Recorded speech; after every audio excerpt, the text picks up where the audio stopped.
Hello everyone, I am Reina Nisisitu, a fourth-year nursing student from Negros Oriental State University. As a part of our online requirement in NCM 106, I am going to discuss with you about triage. Triage is derived from the Old French word trier, which means to sort. It is a process of sorting people based on their need for immediate medical treatment as compared to the chance of benefiting from such care. It is also the prioritization of patient care or victims during a disaster based on their illness or injury, severity, prognosis, and resource availability. During the time of Napoleon, the French military used triage to serve as a battlefield clearing hospital for wounded soldiers. The U.S. military's first use of triage was during the Civil War. Triage is used in hospital emergency rooms, on battlefields, and at disaster sites when limited medical resources must be allocated. There is 75 to 85% of fatalities within first 20 minutes. Purpose. First is to ensure that the patient is referred to the appropriate level of care within an appropriate period of time. Next is to identify those with emergency signs who require immediate emergency treatment. Types of triage. Three types of triage are the mass triage, start triage, and advanced triage. Mass triage divides patients into triage category based on their ability to move. Next is start triage. It determines the severity of injuries. The simple triage and rapid treatment or START system was developed to allow the first responders to triage multiple victims in 30 seconds or less based on three observations. First is the R for respiration, second P for perfusion, and M for mental status. The START system is designed to assist rescuers to find the most seriously injured patient. As most rescue personnel arrive on the scene, the patients will re-triage for further evaluation, treatment, stabilization, and transportation. Start triage.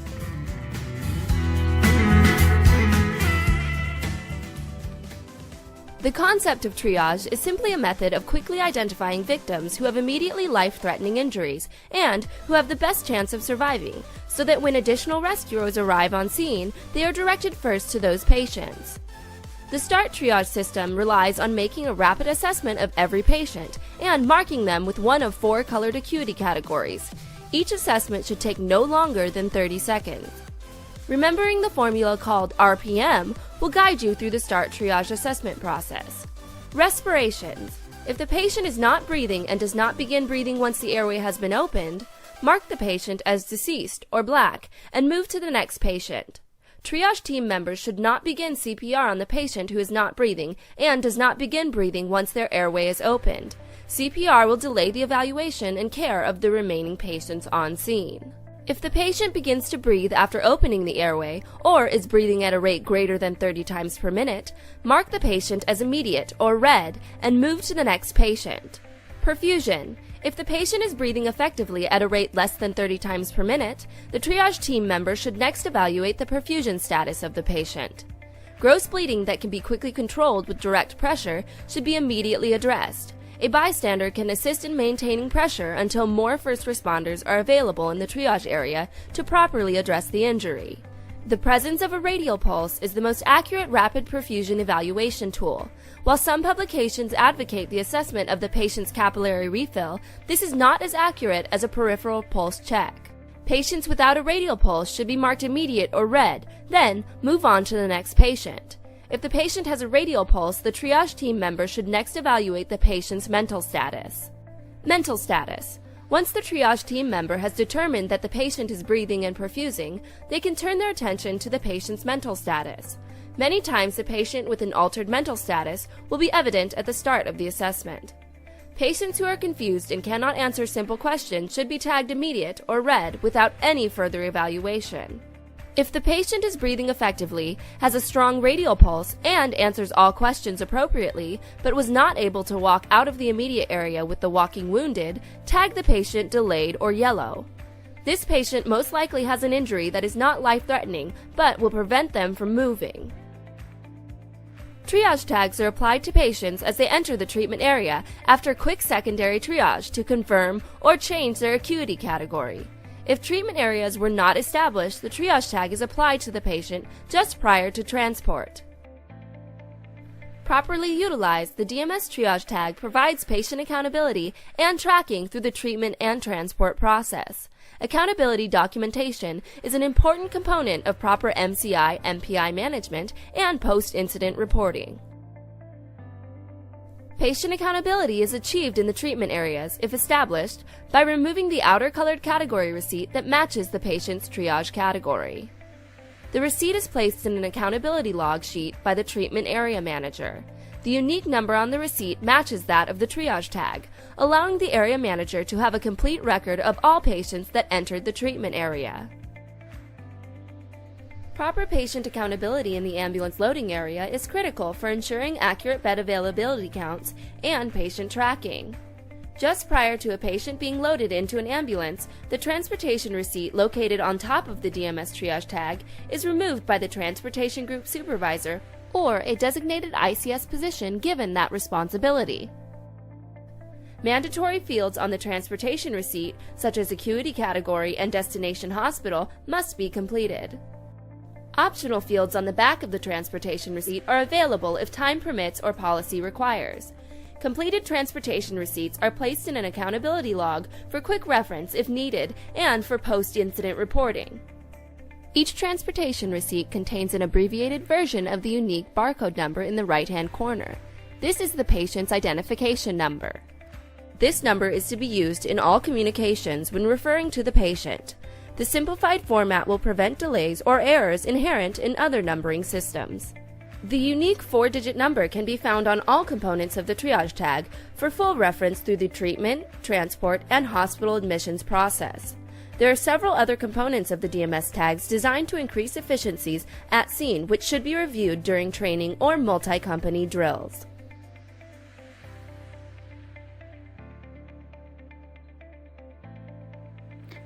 Next is advanced triage.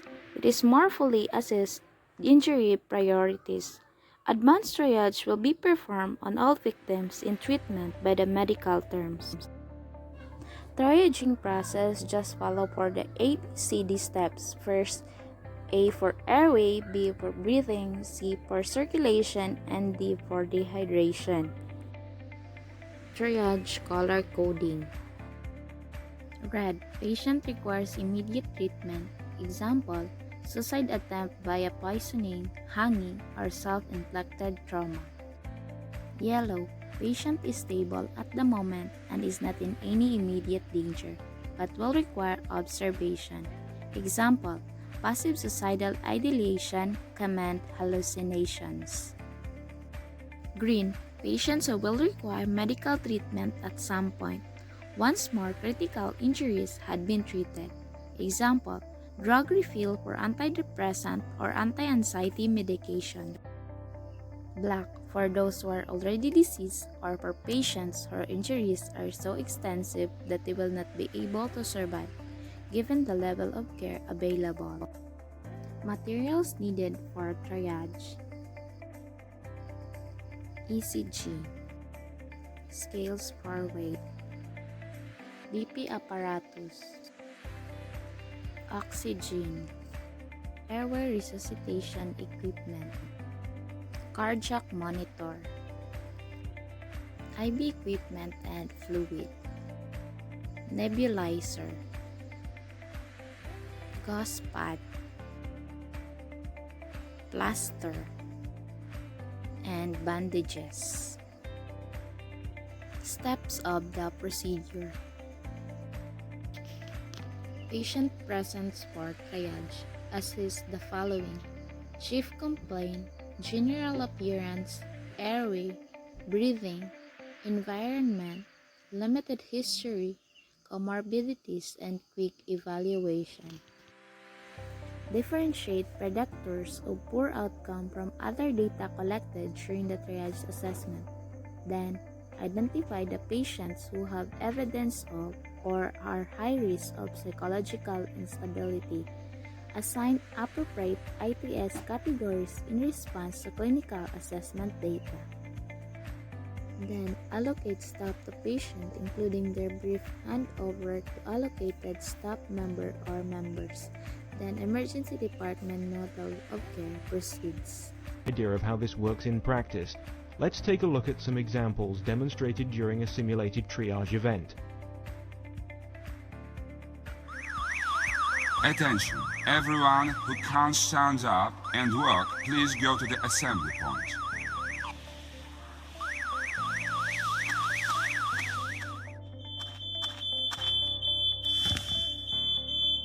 I'm a paramedic and I need to examine you quickly. Can you hear me? Yes. Can you walk? No. Does anything hurt you? My head hurts. Raise your right hand. Okay. Move your left leg. Okay.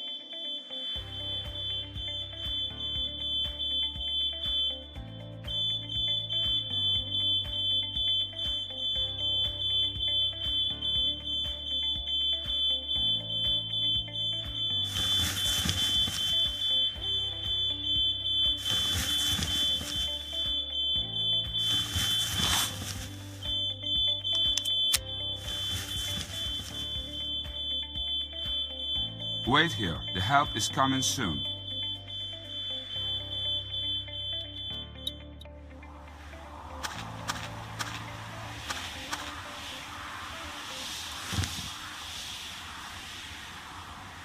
Can you hear me?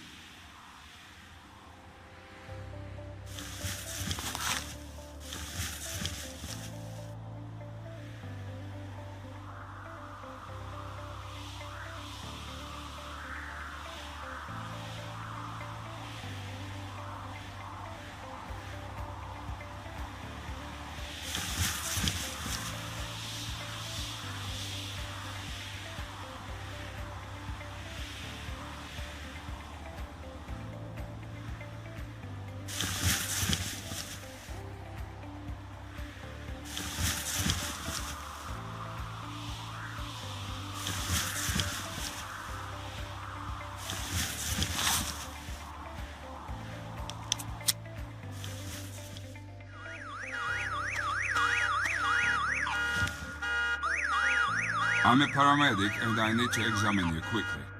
Can you hear me? Yes. Can you walk? No. Does anything hurt you? My head hurts. Move your right leg. Okay. Raise your left hand. Okay.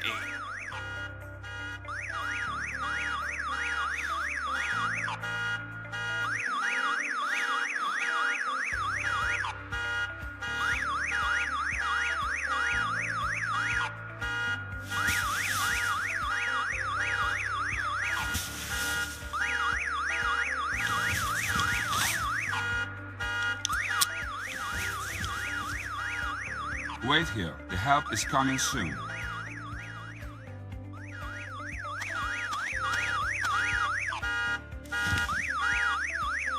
I'm a paramedic and I need to examine you quickly. Can you hear me? Yes. Can you walk? No. Does anything hurt you? My arms hurt. Raise your right hand. Okay.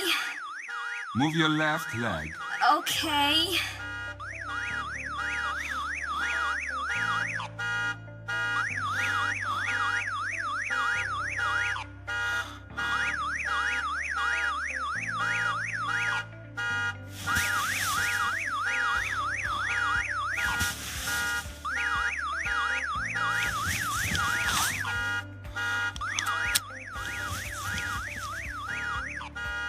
Wait here, the help is coming soon.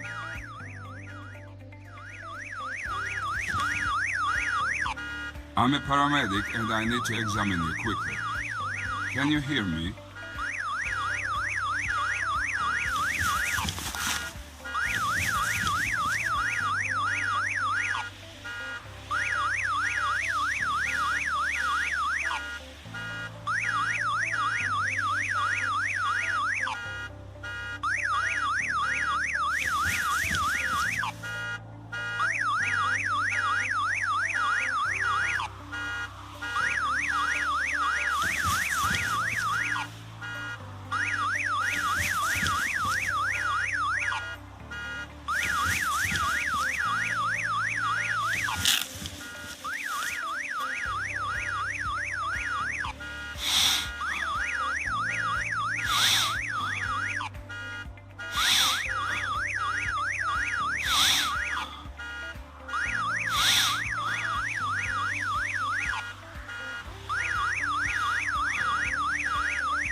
I'm a paramedic and I need to examine you quickly. Can you hear me?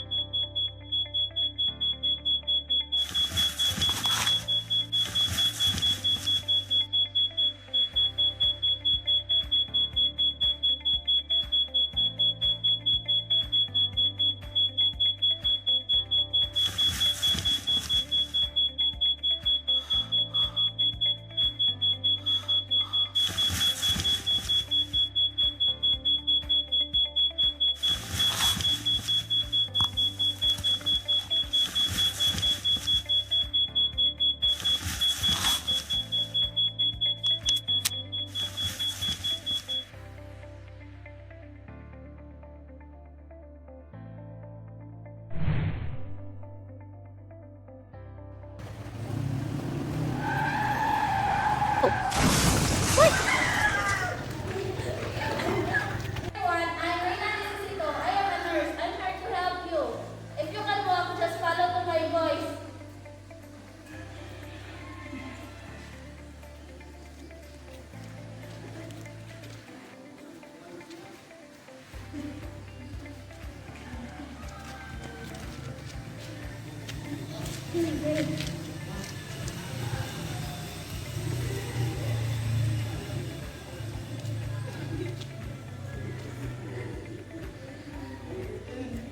Can you stand, sir?